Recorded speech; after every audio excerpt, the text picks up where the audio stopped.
A Dança da Morte. Stephen King. Capítulo 31. Christopher Brandon combateu o delírio como um homem lutando para sair da areia movediça. Tudo lhe doía. Seu rosto lhe era estranho, como se alguém houvesse injetado silicone em diversos lugares, e estava agora do tamanho de um balão de encher.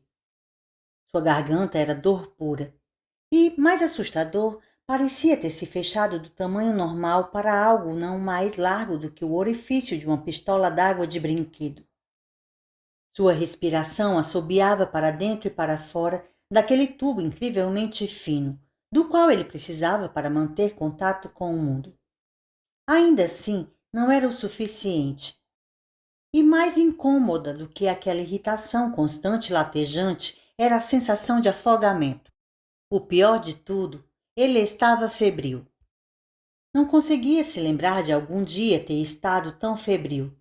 Nem mesmo 2 anos atrás, quando escoltara do oeste do Texas para Los Angeles 2 presos políticos que violaram a condicional.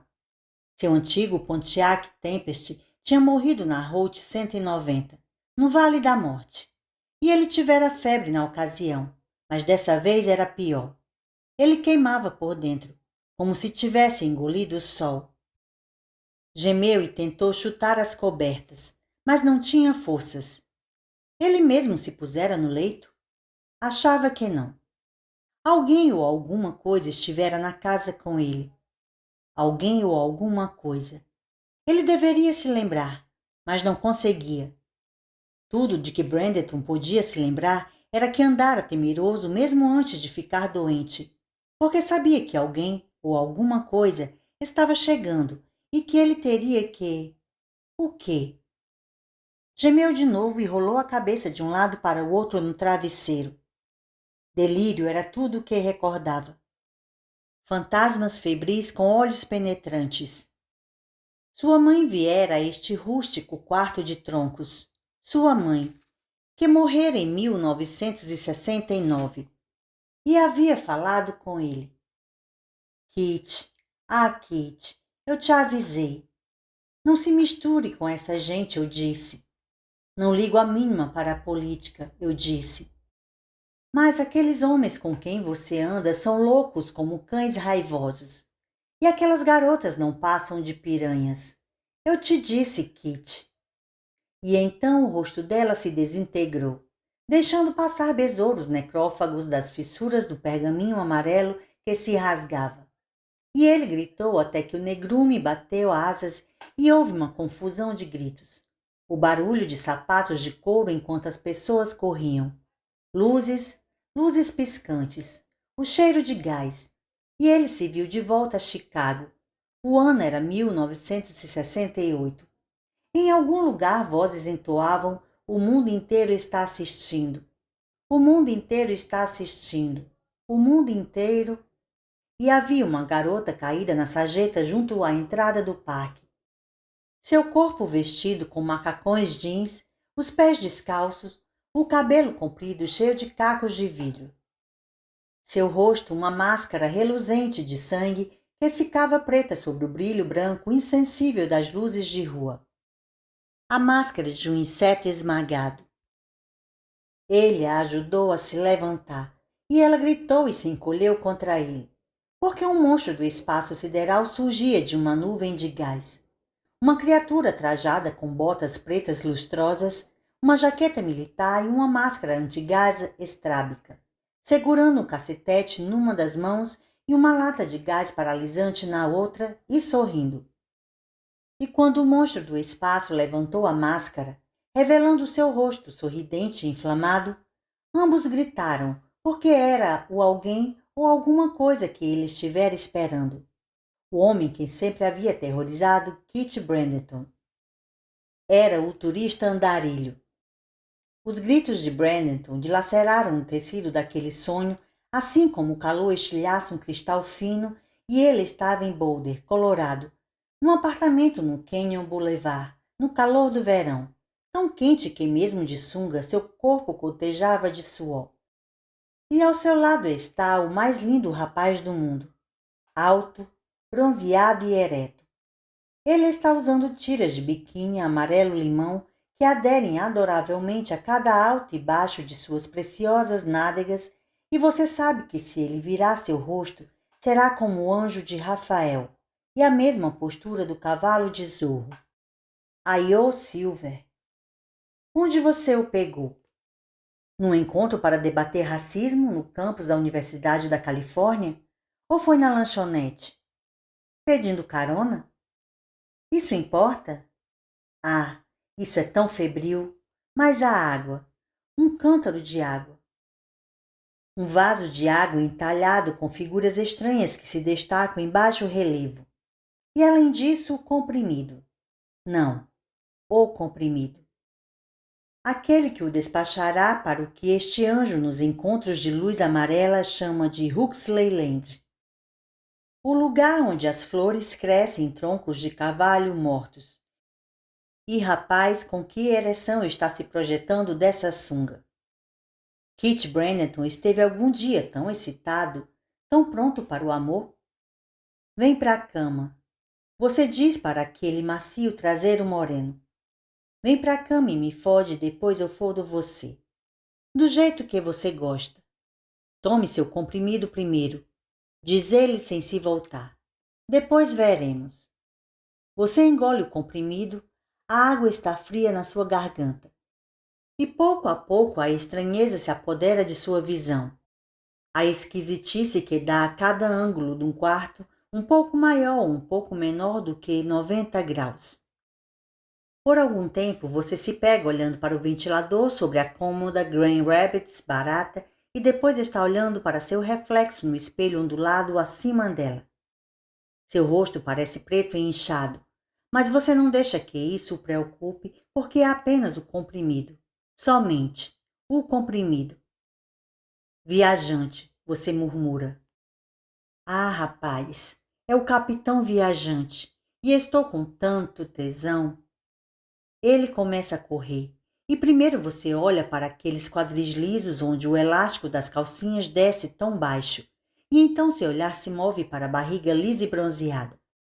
Depois para o lindo peito glabro e finalmente do pescoço esguiamente estriado até o rosto. E aquele é o seu rosto, emaciado e feliz, sorrindo ferozmente, não o rosto de um anjo de Rafael, mas de um demônio de Goya. E de cada órbita vazia, espia a cabeça reptiliana de uma víbora. Ele está vindo em sua direção enquanto você grita. Ele está sussurrando. Viajante, querido. Capitão viajante. Depois, escuridão, rostos e vozes de que ele não se lembrava, e que por fim vieram à tona aqui, na pequena casa que havia construído com as próprias mãos nos arredores do Mountain City. Porque agora é agora, e a grande onda de revolta que havia engolfado o país há muito se retirou. Os linhas duras eram agora, em sua maioria, reclusos de penitenciárias com barbas grisalhas e grandes buracos queimados de cocaína onde antes havia o septo nasal. E isso era um naufrágio, querido. O garoto em calcinhas amarelas havia estado ali muito tempo atrás, e em Boulder, Kit Brandon havia sido ele próprio mais que um garoto. Meu Deus, estou morrendo? O pensamento o atingiu com um horror angustiante, o calor rolando e ondulando em sua cabeça como uma tempestade de areia. E de repente sua respiração curta e rápida parou, enquanto um som começou a se elevar de algum lugar além e abaixo da porta fechada do quarto. A princípio, Brandon achou que fosse uma sirene dos bombeiros ou da polícia. O som se elevou e ficou cada vez mais alto conforme se aproximava. Por trás dele pôde ouvir o entrecortado martelar de passadas marcando o tempo no vestíbulo do térreo e depois pela sala de estar, e em seguida martelando escada acima numa investida de bárbaros. Enterrou a cabeça de volta no travesseiro, o rosto desenhando um ricto homogêneo de pavor, enquanto os olhos se alargavam, formando círculos no rosto enegrecido e inchado. E o som se aproximava. não era mais uma sirene, mas sim um grito, alto e ululante. Um grito que nenhuma garganta humana poderia emitir ou manter. Certamente o grito de um banshee ou de algum caronte negro, vindo para levá-lo através do rio que separa a terra dos vivos daquela dos mortos. Agora as passadas em disparada retiniram direto em direção a ele junto ao patamar, as tábuas rangendo, estalando e protestando sob o peso daqueles impiedosos saltos de botas cambaios. E de repente Kit Bradenton soube quem era e berrou quando a porta foi arrombada, e o homem com a jaqueta jeans desbotada se precipitou para dentro, o sorriso de assassino reluzindo no rosto como um círculo branco de facas unindo. Rosto tão alegre quanto de um Papai Noel lunático, carregando um balde de aço galvanizado sobre o ombro direito. Oa! Não! Gritou Bradenton, protegendo o rosto fracamente com os braços. Não! Não! O balde tombou para a frente e a água se esparramou, toda ela parecendo estar suspensa por um instante sob a luz amarela da lâmpada como o maior diamante bruto do universo. E ele viu o rosto do homem escuro através dela, refletido e refratado no rosto de um doente de sorriso largo que acabava de subir das entranhas mais fedorentas do inferno para o túmulo da terra. Depois a água caiu sobre ele, tão fria que sua garganta inchada ficou momentaneamente aberta de novo, esguichando o sangue de suas paredes em grandes gotas, abalando a respiração dentro dele e o fazendo empurrar as cobertas com o pé até a beirada da cama em um espasmo convulsivo, de modo que seu corpo ficasse livre para se dobrar como um canivete corcovear, enquanto cãibras amargas dessas lutas involuntárias o açoitavam através como galgos mordendo em debandada. Ele gritou de novo. Depois se deitou, trêmulo, seu corpo febril ensopado da cabeça aos pés, a cabeça latejando, os olhos desorbitados. Sua garganta se fechou numa fenda grosseira e ele recomeçou a lutar para respirar penosamente. Seu corpo começou a se sacudir e se arrepiar. Eu sabia que tinha refrescado você, gritou alegremente o homem que ele conhecia como Richard Fry. Ele pousou o balde com estrépito. Ah, eu sabia que ia fazer o truque, manda-chuva. Não precisa agradecer, meu bom homem. Sua gratidão emana até mim. Você me agradece? Consegue falar? Não? De qualquer forma, sei que é grato do fundo do seu coração. Ele saltou no ar como Bruce Lee num épico de Kung Fu de Run Run Shaw. Joelhos afastados, por um momento parecendo pender suspenso diretamente sobre o Kit Bradenton, enquanto a água escorria, sua sombra uma bolha sobre o peito do pijama ensopado de Bradenton, que gritou sem forças. Então cada joelho desceu sobre um dos lados de sua caixa torácica, e a virilha azulada de Richard Fry era como a forquilha de um garfo suspenso apenas alguns centímetros acima do seu peito. O rosto de Richard chamuscava o de Bradenton como uma tocha de porão num romance gótico. Tenho que acordar você, homem, disse Fry. Não queria que passasse dessa para melhor sem uma chance de conversarmos um pouco. Sai, sai de mim. Não estou em você, homem. Ora, vamos. Estou apenas levitando acima de você, como o grande mundo invisível. Bradenton, numa agonia de medo, podia apenas ofegar, sacudir-se e desviar os olhos capturados daquela face divertida e fumegante. Vamos conversar sobre embarcações, focas e cera de navio, e se as abelhas têm ferrões. E também sobre os papéis que você deveria me fornecer, e o carro, e as chaves para o carro. Agora tudo o que vejo na sua garagem é uma picape Chevrolet. E sei que ela é sua, Kitty. O que tem a dizer? Os papéis, não posso falar. Ele arfou asperamente em busca de ar. Seus dentes chilrearam como passarinhos numa árvore. É melhor conseguir falar, disse Fry, e projetou seus polegares. Ambos possuíam juntas duplas, como todos os seus dedos, e ele os maneava para a frente e para trás em ângulos que pareciam negar a biologia e a física. Porque, se você não conseguir, vou arrancar seus olhos azuis para pôr no meu chaveiro, e você terá que perambular pelo inferno com a ajuda de um cão-guia. Ele empurrou os polegares para os olhos de Brandon e este se encolheu para trás, contra o travesseiro, desamparado.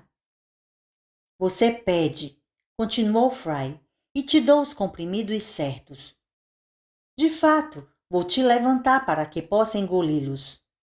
Fazem você melhorar, homem. Comprimidos que servem para tudo. Brandon, agora tremendo tanto de medo quanto de frio, forçou as palavras a sair por entre os dentes cerrados. Os papéis, em nome de Randall Flagg, na cômoda lá embaixo, debaixo do papel contact. Carro? Brandon tentou desesperadamente pensar. Tinha arranjado um carro para este homem? Isso estava tão distante. Todas as chamas do delírio se impunham, e o delírio parecia ter provocado algum defeito em sua capacidade de raciocínio, queimando todos os bancos de memória. Seções inteiras do seu passado eram escaninhos chamuscados, cheios de fios queimados lentamente comutadores carbonizados. Em vez do carro sobre o qual este homem horrível queria saber, pairou uma imagem do primeiro que tivera. Um Studebaker, 1953, com um nariz em forma de bala que ele havia pintado de rosa. Gentilmente, Fry pôs uma das suas mãos sobre a boca de Brandon e tapou suas narinas com a outra. Brandon começou a se agitar abaixo dele. Gemidos escaparam em torno da mão de Fry. Este retirou as mãos e disse: Isso ajuda você a se lembrar? Estranhamente funcionou. O carro, disse Brandon, e depois se sacudiu como um cachorro. A palavra rodopiou, se firmou e ele foi capaz de prosseguir. O carro está estacionado, atrás do posto Conoco, logo à saída da cidade. Route 51. Norte ou sul da cidade? Sul. Sim, sul. Entendi. Prossiga. Coberto com uma lona. Buick. O documento está na alavanca de câmbio, em nome de Randall Flagg. Ele desabou de novo em arquejos, incapaz de dizer ou fazer qualquer coisa mais, exceto olhar para Fry com uma esperança torpe. Chaves? No tapete. Debaixo. O traseiro de Fry cortou quaisquer palavras adicionais ao se acomodar sobre o peito de Brandon.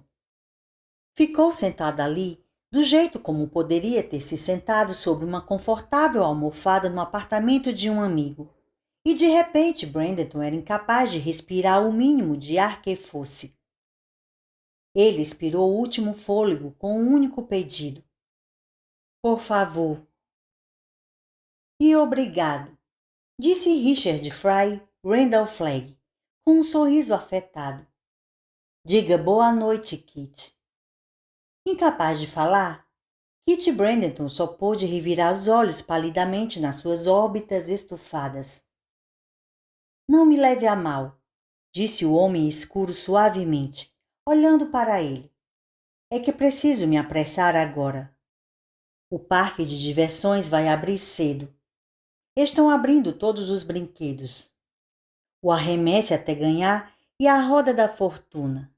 E essa é a minha noite de sorte, Kit. Sinto que é. Sinto isso muito forte. Portanto, preciso me apressar. Foram mais de 2 quilômetros até o posto Conoco, e quando ele lá chegou, eram 3h15 da madrugada. O vento tinha aumentado, gemendo ao longo da rua, e no seu caminho até lá, Randall vira os cadáveres de 3 cachorros e um homem. O homem estava usando algum tipo de uniforme. Acima, as estrelas brilhavam intensamente. Fagulhas riscavam a pele escura do universo. A lona que cobria o Buíque tinha sido presa retesadamente com cavilhas, e o vento a fazia drapejar. Quando o Flag soltou as cavilhas, a lona saiu voando pela noite, como um imenso fantasma marrom, seguindo para o leste. A pergunta era: que direção ele deveria seguir? Ficou parada ao lado do Buíque, um modelo 1975 bem conservado. Os carros se mantinham bem aqui. Havia pouca umidade e a ferrugem demorava um bom tempo para aparecer, farejando o ar noturno de verão como um coiote. Havia um perfume de deserto nele, do tipo que você só pode sentir claramente à noite. O Buíque continuava inteiro em um cemitério de automóveis com partes desmembradas, monolitos da Ilha da Páscoa no silêncio ventoso. Um bloco de motor. Um eixo que parecia um halterofilista estúpido. Uma pilha de pneus para o vento fazer seus efeitos sonoros uivantes. Um para-brisa estilhaçado. Mas ele raciocinava melhor em cenários como esses. Em cenário como esse, qualquer homem podia ser Iago. Ele contornou o Buíque e passou a mão sobre o capô amassado do que poderia ter sido algum dia um Mustang. Ei, pequeno cobra, sabia que você vai acabar com eles? Cantou suavemente. Chutou um radiador amassado com uma bota empoeirada e descobriu um ninho de joias, piscando de volta para ele com fogo opaco. Rubis, esmeraldas, pérolas do tamanho de ovos de gansa, diamantes que rivalizavam com as estrelas. Estalou os dedos para elas. Elas se foram. Para onde ele estava indo? O vento gemeu por entre a janela estilhaçada de um velho Plymouth, e as minúsculas coisas vivas farfalharam lá dentro. Algo mais farfalhou atrás dele. Virou-se e viu Kitty Bradenton, vestido apenas com uma ridícula sunga amarela, sua barriga de poeta pendendo da cintura como uma avalanche contida em animação suspensa. Bradenton caminhou em sua direção sobre os restos empilhados de ferro andante de Detroit. Uma mola perfurou seu pé como numa crucificação, mas o ferimento não sangrou. O umbigo de Bradenton era um círculo preto. O homem escuro estalou os dedos e Bradenton se foi. Ele sorriu e caminhou de volta para o Buíque. Apoiou a testa contra o declive do teto sobre o lado do carona. O tempo passou. Em determinado momento ele se impertigou, ainda sorrindo. Ele sabia. Deslizou para trás do volante do Buíque, pisou no acelerador algumas vezes para injetar o carburador. O motor ronronou de volta à vida e o ponteiro do tanque de combustível saltou para cheio. Ele pôs o carro em movimento e contornou a lateral do posto, as luzes dos faróis por um momento capturando outro par de esmeraldas. Olhos de um gato cintilando cautelosamente do capim alto junto à porta do banheiro de senhoras do posto Conoco. Na boca do gato estava o pequeno corpo flácido de um camundongo. A visão de seu rosto sorridente de lua cheia, espiando-o da janela do motorista, o gato largou seu petisco e fugiu. Flag riu alto, vigorosamente, o riso de um homem com nada em sua mente senão uma infinidade de coisas boas. Quando o piso do posto se transformou em autoestrada, ele dobrou à direita e começou a seguir para o sul.